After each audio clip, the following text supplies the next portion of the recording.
Hello and welcome to Audionautic Deep Space Network, episode 142. We're doing something a little bit different because this is the holidays. We need a couple weeks off. This episode, we're going to be doing the Audionautic Awards. So we kind of did something like this last year, but today, I guess we're making it official. So we're going to cover each of our favorite albums, our favorite free software, favorite hardware, artwork, social media site. So let's just get started. My name is Sunwarper, and with me today is my Audionautic co-pilot, Curtis. How are you? Doing good, man. It's a weird Sunday night just before the winter period begins. So it's like that nesting period, you know? Yeah. Get cozy. Get along. Exactly. There's no need to go outside. You can just stay in and play with synthesizers. Yeah. It's mandated, right? So, but it's good. Just finished completely overhauling the rig. So now, as you can see, it's over here, and nothing is over here, and it's all now over there, standable on screens, modular, that kind of situation. So we're going for a new rig for a new year, essentially. Nice. That's gonna be good. How about yourself? Well, I've been doing less rigs and more just like isolated pieces of gear, and that may continue into the new year. I don't know. I want to start getting back to working with Logic for iPad. So I'm thinking like one piece of gear and then Logic, kind of doing that. And then Koala just released, we're recording this on the 8th. They just released Quokka, an internal synth for Koala sampler. And so it's a lot more beefed up compared to Sound Generator because it actually has an LFO, a filter, and a couple other things built into the synth. So compared to like the SP, but yeah, so I'm digging into that and going to be doing some streams and stuff with that. But I love these, like it seems kind of silly, you know, because I guess it's veering closer to DAWs, but I like these isolated pieces of gear or hardware or software that kind of, they're adding these little bits of convenience, but yet there's still some sort of limitation, you know, so you still, it's not like I have unlimited effects in Koala and all that. It's like still an isolated thing, but oh, now there's an internal synth. So if I need a sound, I've got it. So I like that a lot of them are doing that. You know, you got the SP with SoundGen. MPC has all this stuff. I don't have an MPC. And then, yeah, so I like seeing that. But anyways, I guess that kind of leads us into, we can start talking about our favorites from the year, right? Should we just get started? Maybe we should do our favorite piece of gear first, since we're talking all kinds of gear, right? Yeah. So our favorite piece, I'm sure you've got yours there ready to go because we talked about it before we went live. Kick us off, brother. What is it? And why do you love your piece so much? You timed it perfectly right when I muted to take a sip of coffee, but that's okay. I'm ready. I'm good to go.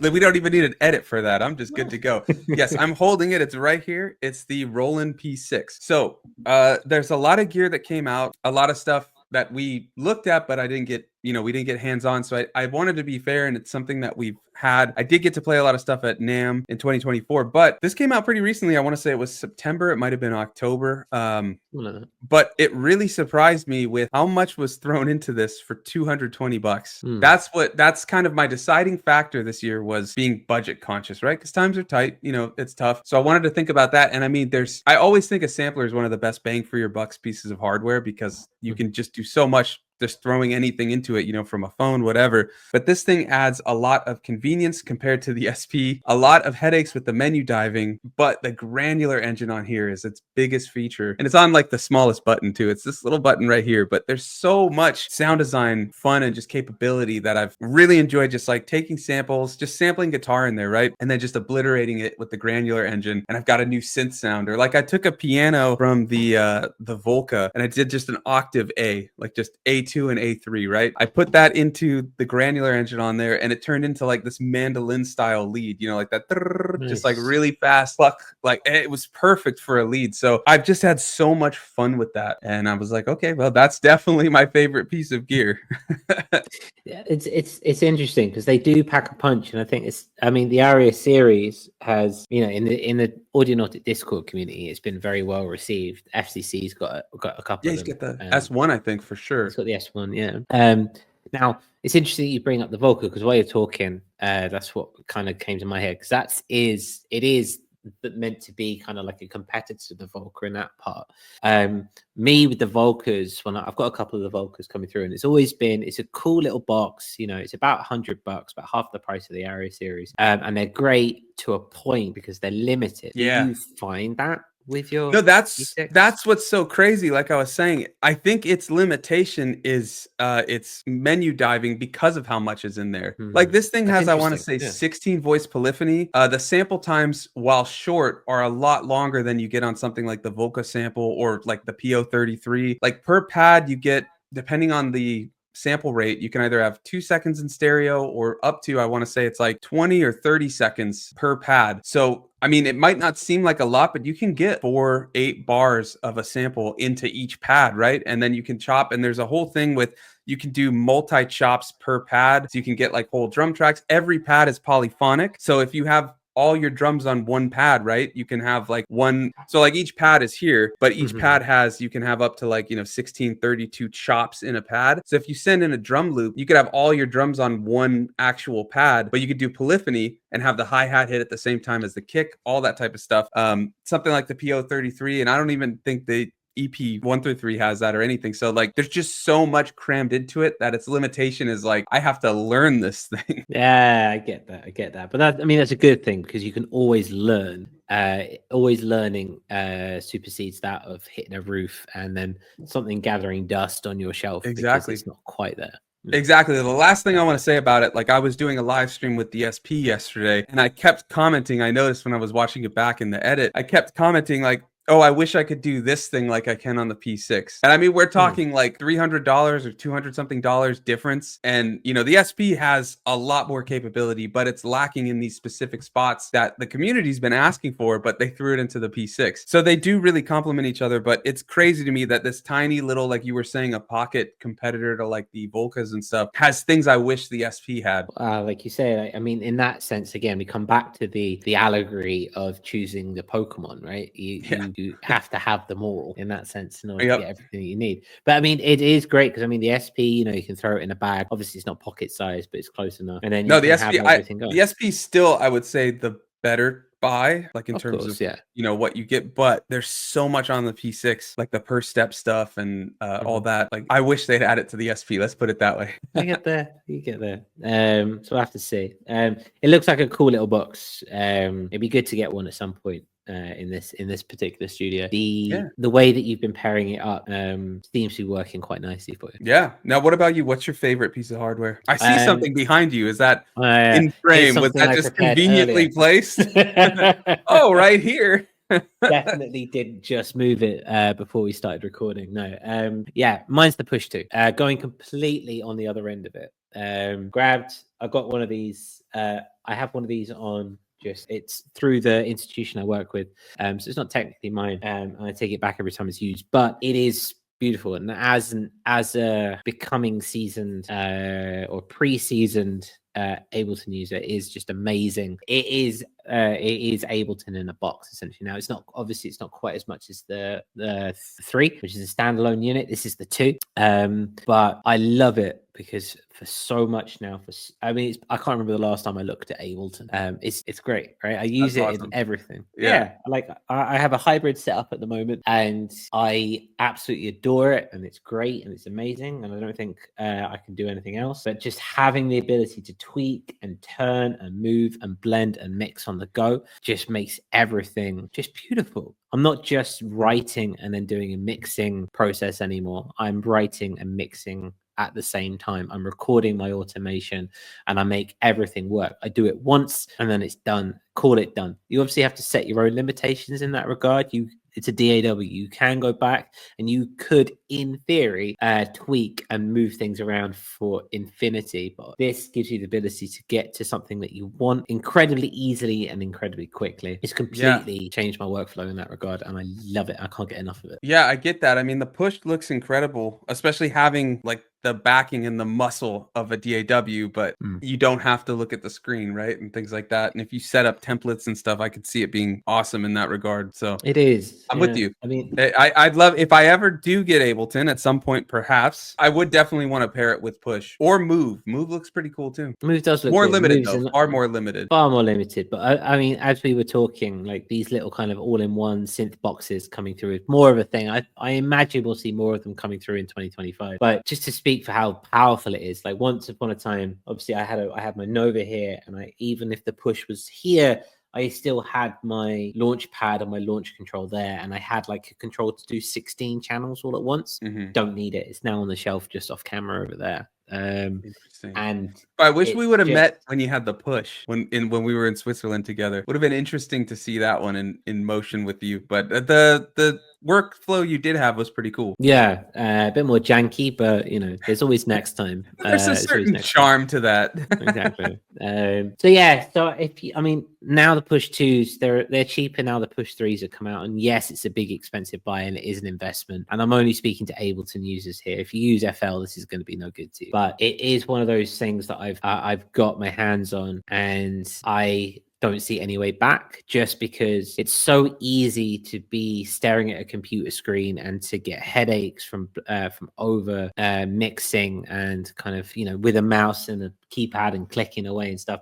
It removes all of that, and it makes it fun. It makes mixing and makes production more of the moment and less clinical, I think, which is I think a good, I think, which we'll get into when we get into our music side of this Audionautic Awards, be very telling. Yeah, we need like a little like a sound effect. I don't think StreamYard has it. I'd love like a little like like a little something, but I don't think we have any sound effect. But that's all right. Someday we'll put that in. We do have your prompts from the AI music create. What was that? Udio or whatever? Oh yeah. I don't think that's very fitting. That's almost the opposite of what we're after here. Anyways, moving on from there, why don't we go into our favorite free software? So we talked hardware, we talked different budgets in terms of the hardware, you know, and things like that. But let's go to free software. I wanted to do free because, you know, it is the holidays. And if someone's looking for something and doesn't want to break the bank, we can talk free software. So why don't we start? I started the hardware. Do you want to start with the software, or do you want me to go first? Let's go tennis. I've already brought it up. We're doing tennis here. What's yours? I've never played tennis, so I might fumble this. I apologize. And that probably isn't even the right terminology, but you know what? It just goes to show I've never played it. The one time I tried with a friend in college, he like busted his ankle. I was like, all right, I'm cursed. Anyways, free software. Mine, we actually covered a couple weeks ago from when you're watching this, but last week for us, as you know, present Sunwarper and Curtis, is Obliterate from Newfangled Audio. So yeah, this thing, I know FCC wasn't too keen on it, but I think, and I get why, but if you're just looking to do some crazy sound design, especially for like transition effects, Eonlake always talks about taking a sound like a loop from your track, mangling it, and then using that as like a transition bar or something. This is perfect for that. It's nasty. I love their description for it. I don't know if you can scroll down to where it's like, this doesn't want to make a track. Yeah, this. I love that. What does it say? It's a little... Obliterate doesn't make your audio sound better. It destroys it. Obliterate isn't just angry. It wants to make your song angry. It wants to make your listeners angry. Obliterate wants to make everyone angry. It's like so hilarious. Fantastic marketing. But fantastic. It's awesome. Yeah, it's awesome because they're admitting basically like, hey, this was a bug basically and something we were designing, but we wanted to just keep going with it and, you know, play to it. And it's free. So if it's not your style, it never hurts to have it. I find one thing I like doing though is putting it in a bus and having it, you know, completely destroy like a drum sound, but then putting the bus audio super quiet in the mix. So it's just basically kind of adding some harmonics and like just grit to the drums, but barely, right? You know, I mean, just very little. So you don't even really hear it, but it's just kind of there, just thickening the drums up, or bass, you know, doing something like that. So there's a lot there. I've only scratched the surface, but it's a lot of fun. And I think one thing, as we talk in the next episode that we do, one thing I'm trying to focus more on is fun in the studio, you know, just having fun, less about I need to make this or that. It's like just kind of throw stuff at the wall and see what inspires you.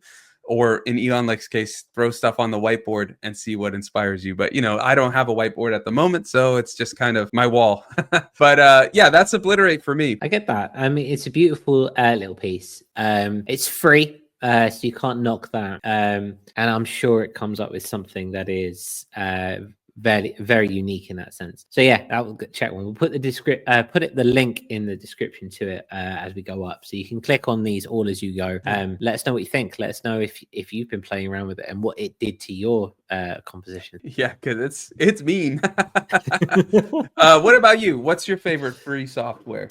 My favorite free software is not necessarily something that came out this year, but it is something that I maintain after all this time. Is something I consistently use. I think there rarely do days go by when I don't use Vital in its own right. For those who don't know, Vital is a wavetable synthesizer similar to Serum. If you're big on Serum but don't want to pay the eye-watering $180 in order to get it, this is a perfectly good free alternative with a fantastic community behind it as well.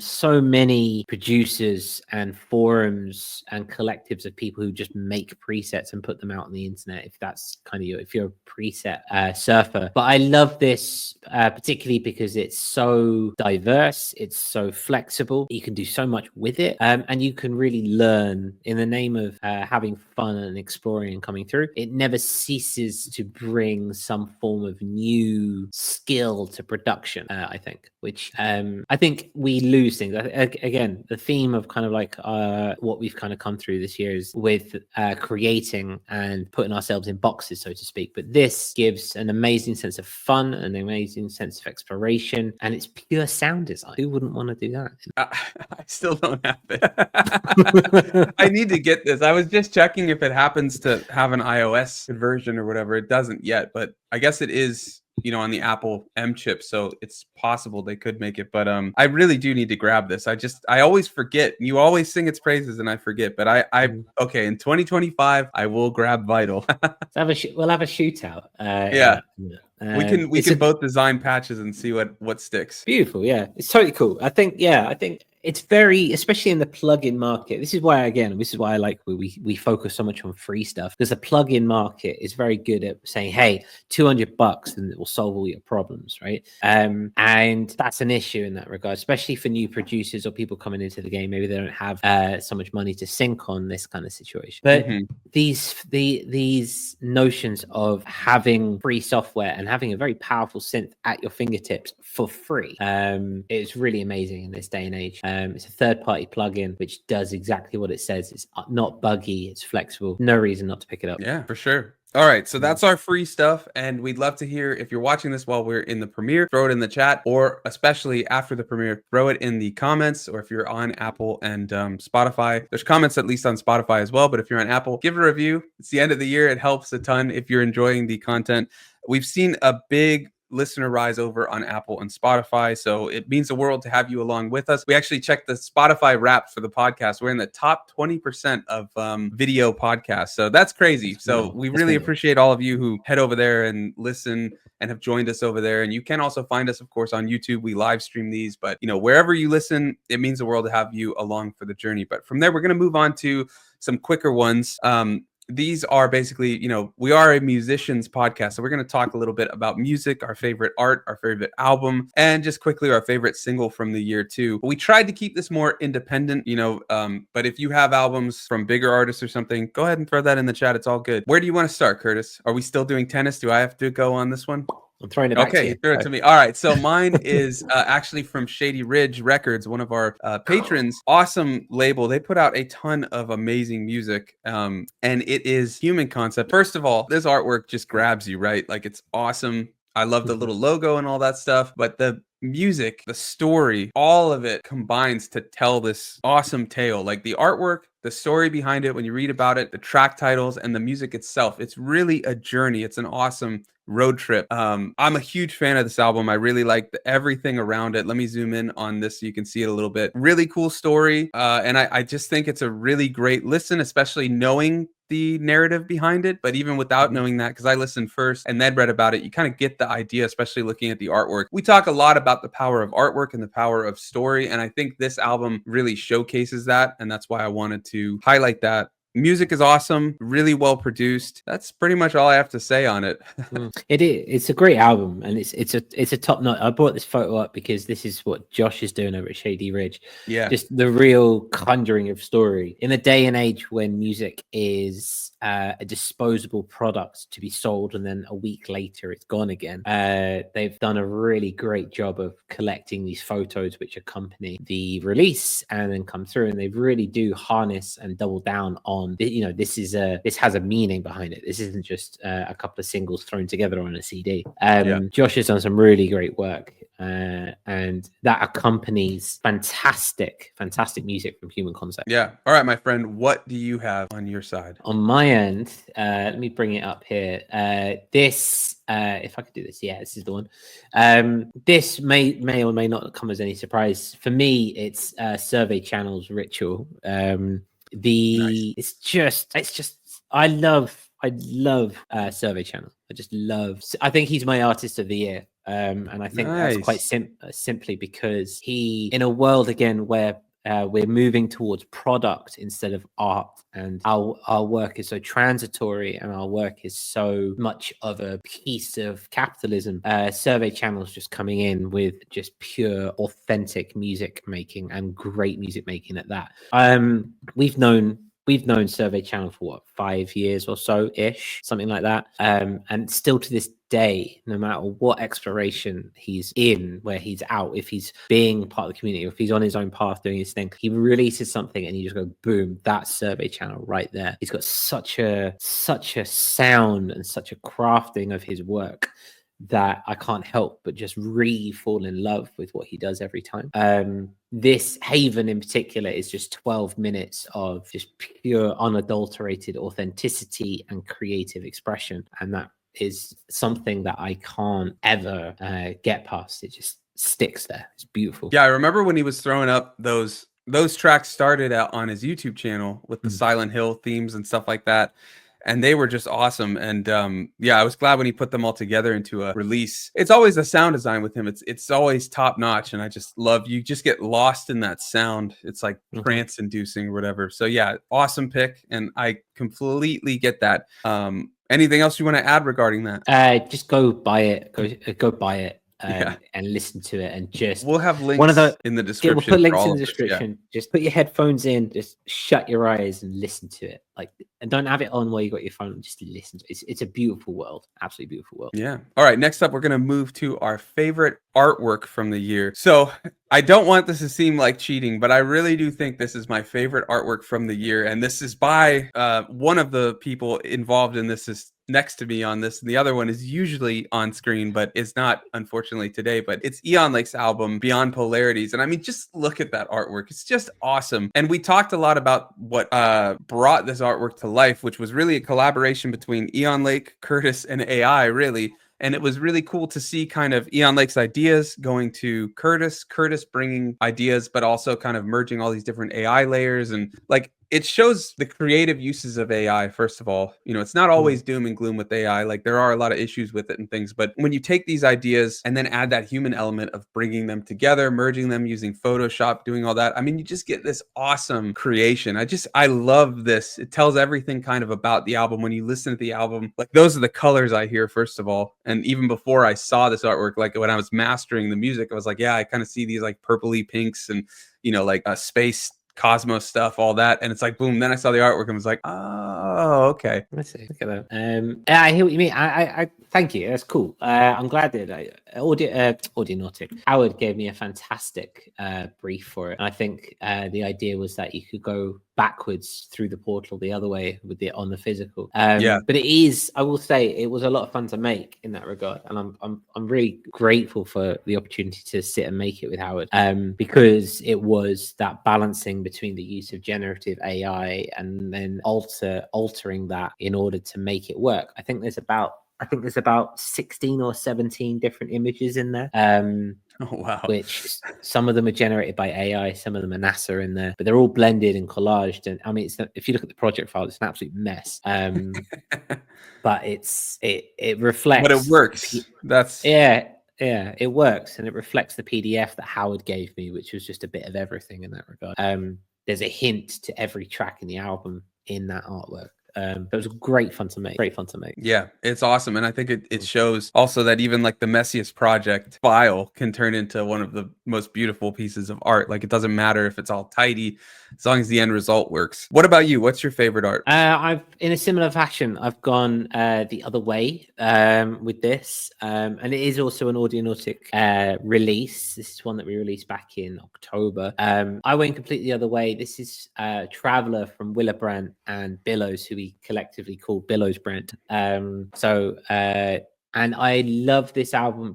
Well, I do love this album. It's a beautiful album. But I love this artwork quite precisely because of its human-like nature. I do spend a lot of time with AI-generated artwork and making AI stuff and work and that kind of thing. And we see a lot of it. And this is a time in our lives when artwork is very complicated, very complex, and it's selling a big universe of wonder and amazement and imagination, and that's fine, nothing wrong with that. This is very incredibly down to earth. It's a truck in, I assume, Appalachia, and there's a little bit of blending with what looks like an eye at the top, but it's just a photo, and it sounds very down to earth, tells a story of the traveler, but it also isn't trying to be anything other than authentic and itself in that regard. It's not trying to necessarily make a huge grandiose statement. It's not trying to be anything that it's not. And I just think because of that, and because it could speak to so many different people in so many different ways, but come back to this notion of travel and story. And I mean, how did the car get there? Why is it a bit beaten up? You know, what made them turn off the engine just as the windscreen wipers were a little bit not to the bottom kind of situation? Maybe they were leave broke. in a hurry? Well, yeah, but that's what I mean. It's like there's so many different ideas there, and it's just so down to earth, and it complements the beauty of the album so well. So that's my favorite artwork. Nice. Yeah, I get that completely. I think it shows, I like kind of the polarity we have here beyond polarities, right? We have the super maximalism of like all these different concepts and photos and generations and all that merged together, and then a simple here's a truck, but there's a reason here's a truck. Like this is telling you there's a story here, right? And I think that's really awesome, but shows the subjectiveness of art and just how we tell our stories. There's so many different ways to do it, and none of them are wrong, none of them are right. And just because you do it one way for one release, you may want to do it differently for the next one, you know? Like that's something as musicians we need to embrace, to always kind of be changing and accept that we're changing beings. So our tastes, our creations change as we go. And so it's cool to kind of see these differences. Completely. And in that vein, another artist that has changed and made waves and come into their own. Let's move on to our next segment. So lastly, we'll transition to something I think it's good to cover because we can get lost in algorithms. And I want to talk our favorite social media real quick. Maybe we'll say what it is and then quickly explain why we chose this one. But I am going to start with you on this one. I want to hear from you first. What's your favorite social media site? I still stick to Instagram. Instagram's always the thing. We do have new new social media that are coming through. For me, I increasingly don't have much time or energy for social media, but Instagram is a place where I can post about my music, I can post about my cats, and I can post about the great things the kids are doing at school and stuff like that. And that's all that really matters to me right now. It's Instagram, photos, visual and artwork and things like that. Things where you can take a peek and look through a window into another being's existence. No, I get that. I get that totally. That's cool. Where on are you my at? end, I think this is probably not going to shock anyone, but I think I would choose YouTube, which if we're not counting that as social media, I have another one, but I'm going to explain why, because it's been really fun to build community there and having like both Audionautic and on my Sunwarper channel, having these communities and seeing the same people come on kind of week in and week out, you know, offering their opinions and their takes and just kind of all learning together. You know, because it's like nobody has it all figured out, but together we can kind of come together and explain, like give what we know, just like when we do those Discord challenges and we can talk about it in that way. And there is the one thing I don't like with YouTube. I guess it's a necessity, but it's algorithm. It's favorable one day, and then for a month or two, it's like, is this thing even working? You know, like, is anybody seeing this? And then boom, something takes off again, and you're going great for a while. So it's really an ebb and flow and a solo, but it's these like huge highs and lows and stuff like that. Getting away from algorithms, though, I think if we had to choose a social media, I put Blue Sky on the docket. And I think that's an interesting one because it is less algorithmically based. It's very new. We have to see kind of, does that like enshittification happen where, you know, is it going to go down this route that they're claiming it won't? I'm not saying Blue Sky. I'm just saying kind of like something I'm looking at. We'll talk about it more in the next episode. But yeah, Blue Sky could be promising. And they added video. Lars let us know that. And they did add video. And as of now, it does seem to be working better than when we were talking with Lars a couple weeks ago. Fantastic. It is definitely an up and coming one in that sense. And it is one to watch. And we will be watching it together as a community in 2025. So if that's kind of, you're into that, if you're new here and you're looking to like market yourself as an independent musician, we check all this stuff out and then feed it back to you. So come and have a look and have a gander for this next year. Both are very valid. Sun Warper, so nice one for that. We'll have to see how it comes down. I would like to know if there's anyone who's not in crypto who still thinks that X is the best social media. I'd be really curious to see why. Just for the hell of it, please go to the Discord and let us know why you're still using X. It's interesting. I'll just random tangent, but just even maybe 3 or 4 weeks ago, there was a lot of like beat making and ambient interaction still on X. I still want to call it Twitter. And then all of a sudden I noticed like every day now when I open Blue Sky, I have new followers. And I think there's been this huge flock to Blue Sky. And I've noticed a huge drop in Threads reach. So I think Threads is kind of like people are realizing this is Instagram, this is Meta, like it does suck. You know, the algorithm is overtaking. So I think people are throwing their hat in, whatever you want to call it, throwing into Blue Sky from Twitter. I have seen this marked difference between what I post on Twitter and when I posted on Blue Sky, like no interactions on X and then a bunch on Blue Sky or something. So it's fascinating. We'll see how this kind of develops. But anyways, those are our favorite everythings from 2024. Let us know in the comments here on YouTube or on Spotify. What about you? What were your favorite pieces of hardware, free software, paid software, music, social media? Do you think what we're saying with social media, do you agree? Do you feel differently? Do you think X is still the place to be? Let us know in the comments. And yeah, we'll be back not next week because that's the holidays. We hope you have an incredible holiday, but we will be back the week after that, Wednesday, 11 a.m. Pacific. I'm going to say 7 p.m. UTC. Curtis can correct me if I'm wrong, but also just a quick shout out to our patrons. Much love to all of those patrons who help support the show week in and week out. We couldn't do this without you. If you want to help support the show, get additional content, head to patreon.com/Audionautic. And with that, thanks for watching and we'll see you next time.